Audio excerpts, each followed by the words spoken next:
আমাকে বলেন ভাই, এই 1.5 লক্ষ টাকা মাল ভাই পৌঁছে গেলে আমারে কে দিব ভাই? এই 1.5 লক্ষ টাকা কে দিব ভাই? এটি কেটাই দিব ভাই? এই 1.5 লক্ষ টাকা আমি কই পাবো ভাই? আপনারা কেউ ছবি তুলতে আইছেন আপনার না? কাছে অনুরোধ ভাই, আমাকে কেউ বিরক্ত করবেন না ভাই। ভাই আজকে 1.5 লক্ষ টাকার তরমুজ কিনছি, 1.5 লক্ষ টাকার তরমুজ দোকানে নামাইছি। আমি তরমুজ বিক্রি করতে পারি নাই। যেরকম সাংবাদিক, যেরকম ইউটিউব, যেরকম অনেক পাবলিক খালি বিড়া রাখছে, তাহলে আমি কার কাছে তরমুজটা বিক্রি করব? আমার পাগল বানাইছে।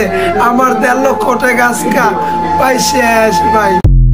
হ্যালো এভরিওয়ান, কেমন আছেন সবাই? আশা করছি সকলে অত্যন্ত ভালো আছেন, আমিও ভালো আছি।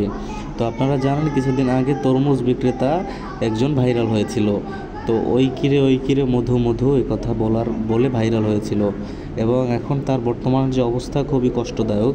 আপনারা তার ভিডিওর কথা শুনে বা তার কথা শুনে বুঝে আপনারা বুঝতে পারছেন যে আসলে কী অবস্থা তার সাথে এখন হইতেছে। তো আপনারা এই ব্যাপারটা অবশ্যই দেখবেন, আর তাকে বিক্রি করতে বা তাকে ব্যবসা করতে সহায়তা করবেন। ধন্যবাদ।